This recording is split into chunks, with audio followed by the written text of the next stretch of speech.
नमस्कार, जय महाराष्ट्र. सुरुवातीलाच आज ज्या होऊ घातलेल्या पंचायत समिती गट क्रमांक 62 विशेषतः कारला या मतदारसंघातून आमचे सहकारी जे गेले अनेक वर्षापासून आमच्यावर काम करत होते आणि त्यांनी ऐनवेळी एक वेगळी भूमिका घेतली, जे राजकीय दृष्टिकोनातून निष्ठेच्या या लढाईला सार्थ ठरत नाही आहे.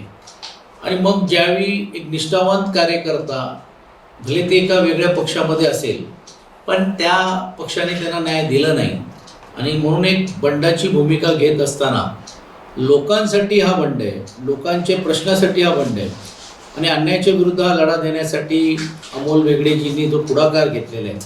आणि आज त्यांच्या अश्विनीताई या उमेदवार म्हणून आज आमच्यासमोर ज्यावेळी आले, त्यावेळी आम्ही पक्षश्रेष्ठींशी चर्चा करून आम्ही हा निर्णय घेतला की या भागामध्ये आम्ही आमच्या पक्षाच्या वतीने त्यांना पुरस्कृत करण्याचं काम आज आम्ही या निमित्ताने केलेलं आहे. आणि आम्हाला आत्मविश्वास आहे की जो आमचे जुने शिवसैनिक आहेत, ते संघटनेवर जे प्रामाणिक काम करणारी जी लोक आहेत आणि आदरणीय उद्धव बाळासाहेब ठाकरे आणि आदित्य ठाकरेजींच्या मार्गदर्शनामध्ये आजपर्यंत काम करत आहेत, पूर्ण ताकदीने या उमेदवारांच्या मागे उभे राहतील.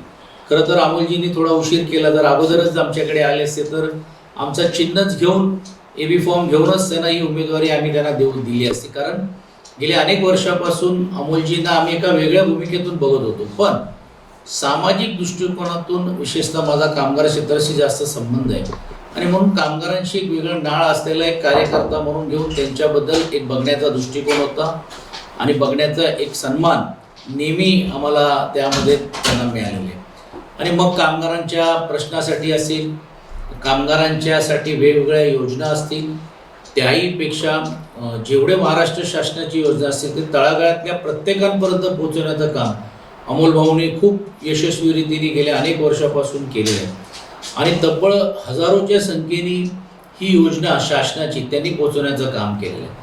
खरं तर लोकप्रतिनिधीचं काम असतं हे सर्व करायचं, पण त्यांच्या वतीने ही जबाबदारी अमोलजींनी फार चोख पार पाडण्याचं काम केलेलं आहे. हे दुर्दैवी आहे की ज्यावेळी धनशक्ती आणि जनशक्तीच्या विरुद्ध लढा होतोय, त्यावेळी ही लढाईमध्ये आमचे दुसरे जे सहकारी आणि जे माझे आमदार आहेत, त्यांनी धनशक्तीला वाव दिलं आणि जनशक्तीच्या माणसाला नकारण्याचं काम केलं. पण या जनशक्तीच्या मागे आमच्यासारख्या पक्षाने ही भूमिका घेतलेली आणि आज पूर्ण अमोलजींच्या मागे आम्ही खंबीरपणे आहोत. माझ्याबरोबर आशिष ठोंबरेजी जे तालुक्याचे अध्यक्ष आहेत आणि विशेषतः बाळू फाटकजी, ही सर्व मंडळी जी आहेत, उपजिल्हा प्रमुख, आम्ही सर्वांनी पूर्ण ताकदीने यांना निवडून आणण्याचा निर्धार आम्ही घेतलेला आहे. आणि तशातले सूचना आम्ही आपल्या माध्यमातून सर्व कार्यकर्त्यांना आणि विशेषतः मतदारांना आम्ही देऊ इच्छितो. कारण मावळ तालुका हा एक प्रतिष्ठित तालुका आहे, परंतु गेल्या विधानसभेमध्ये, लोकसभेमध्ये आणि एकंदरीत नगरपालिकेच्या निवडणुकीमध्ये तुम्ही बघितलं असेल की कशा प्रकारे इकडच्या श्रेयवादाची लढाई चाललेली आहे. मी असं केलं, तो तसं केलं आणि सत्तेतले दोन लोक लढत आहेत. म्हणजे ज्या लोकांनी लोकांना सत्ता दिली, आता ती कशी मिळवली याची चर्चा कधीतरी वेगळी आम्ही नक्कीच करू, पण ज्यांच्या हातामध्ये सत्ता मिळालेली आहे, लोकांचे प्रश्न सोडवण्यासाठी, त्यासाठी आपली ताकद वाया न घालवता परस्पर एकमेकांवरती आरोप करण्याचं काम केलं. तुम्ही बघताय सोशल मीडियामध्ये, TV मध्ये आणि सर्वसामान्य हा एक माणूस बघतोय की हे काय चाललंय, काय राजकारणाचा थर मावळसारख्या तालुक्यामध्ये जो घसरत चाललेला आहे, याला पर्याय म्हणूनच आज अमोलजी आणि अश्विनीताई कपबशी ही निशाणी घेऊन लोकांच्या समोर येण्याचं काम केलं. कपबशी ही निशाणी ही रोज जीवनामध्ये राहणारी आहे. सकाळी असेल तरी देखील कपबशी लागते, संध्याकाळ आली तरी देखील कपबशी लागते. आणि वारकरी सांप्रदायिक असलेला हा संपूर्ण परिसर चहा घेतल्याशिवाय आपल्याला कुठचाही कार्यक्रम आपण सुरू करत नाही. आणि म्हणून ही निशाणी आपली हक्काची निशाणी आहे. म्हणूनच आज आम्ही यांच्या मागे खंबीरपणे उभे आहोत आणि मला आत्मविश्वास आहे की या गणातल्या पंचायत समितीचे तमाम मतदार अमोलजींनी केलेलं काम आणि अमोलजीच्या रूपाने अश्विनीताई हे जे समाजसेवामध्ये उतरू पाहत आहेत, त्यांना साथ देण्याचं काम करतील. कारण शेवटी पंचायत समिती ही अत्यंत महत्त्वाची विकास कामासाठी. आता ठीक आहे, इकडे सांगताना काही लोक सांगतात की आम्हाला निवडून नाही दिलं तर आम्ही निधी देणार नाही. निधी कोणाच्या बापाची नाही आहे, निधी ही सर्वसामान्य जनतेची आहे. आणि घटनेच्या तरतुदीनुसार जे राज्य सरकारचा जो हिस्सा असतो त्यातला तो हिस्सा जिल्हा परिषदांना आणि नगरपंचायतीला जसं आपल्याला मिळतो तसंच पंचायत समितीला पण देखील देणं हे कर्मप्राप्त आहे. आणि म्हणून पंचायत समितीचे हे सदस्य निवडून आले तर अनेक विकास निधी हे त्यांना कायद्याने मिळणार आहे ते आणतीलच, पण ह्यांच्या मागे वेळ प्रसंग आली हे जे शब्द तुम्हाला आज देत आहेत वचननाम्याच्या माध्यमातून त्यांची निधी कमी पडली तर माझी विधान परिषदेची निधी पण देखील आम्ही या प्रभागामध्ये द्यायला तयार आहोत. संजय राऊतजी जे राज्यसभेचे सदस्य आहेत त्यांची वेळ प्रसंगी आली तर देखील निधी देऊन मतदारांना निधी हा व्हावी, कुठेतरी आमचा हा उमेदवार कमी पडणार नाही असंही या निमित्ताने मी शब्द देतो. आई एकविराच्या चरणी नतमस्तक होत असताना चांगल्या लोकांना एक शक्ती देऊ आणि जे दुर्बुद्धी झाले त्यांना सुदबुद्धी देऊ अशी मी अपेक्षा या निमित्ताने व्यक्त करतो. कारण अनेक लोकांनी आमच्या पक्षाच्या जीवावरती खूप काय केलेले आहे, त्याची वेगळी चर्चा कदाचित मी एका वेगळ्या व्यासपीठावर करीन.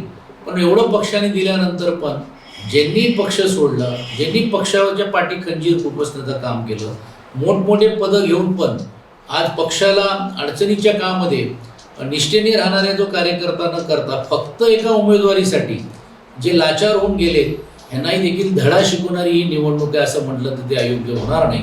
आणि मला आत्मविश्वास आहे की मतदार चोख निर्णय घेऊन अमोलजी आणि अश्विनीजींच्या मागे उभे राहतील. धन्यवाद. जय महाराष्ट्र. सर्वांना सप्रेम जय महाराष्ट्र.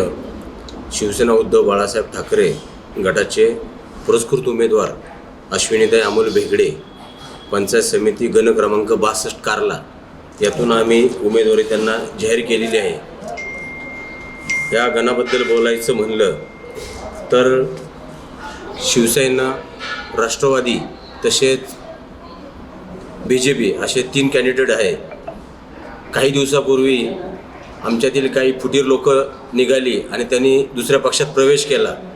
त्याच्यानंतर आमच्याकडं उमेदवार म्हणून आमचे पंकजभाऊ खोले तसेच अमोलभाऊ आमच्या संपर्कात आले आणि त्यांनी आमच्याकडे मागणी केली की आम्हाला शिवसेना पक्षाकडून उमेदवारी मिळावी म्हणून. त्या अनुषंगाने आम्ही त्यांना उमेदवारी दिली व पुरस्कृत उमेदवार म्हणून त्यांना घोषित केले. मी सर्व जनतेंना एक विनंती करतोय की अमोलभाऊ हा धार्मिक क्षेत्रातील, कामगार क्षेत्रातील काम करणारा एक सच्चा कार्यकर्ता आहे, ग्राउंड लेवलला काम करणारा कार्यकर्ता आहे आणि अशा लोकांना आपण मतदारी रूपी आशीर्वाद द्यावेत. कारण की आज जर तुम्ही पाहिलं असेल जिल्हा परिषद आणि पंचायत समित्यांना हा पैशाचा पाऊस पडतोय आणि ह्या पैशाच्या जोरावर उमेदवार निवडणुकीत सामोरे आलेत, पण तळागाळातील पक्षाचा सच्चा कार्यकर्ता, निष्ठावंत कार्यकर्ता, एखादा नेत्याला मानणारा निष्ठावंत कार्यकर्ता कुठेतरी डावलला जातोय.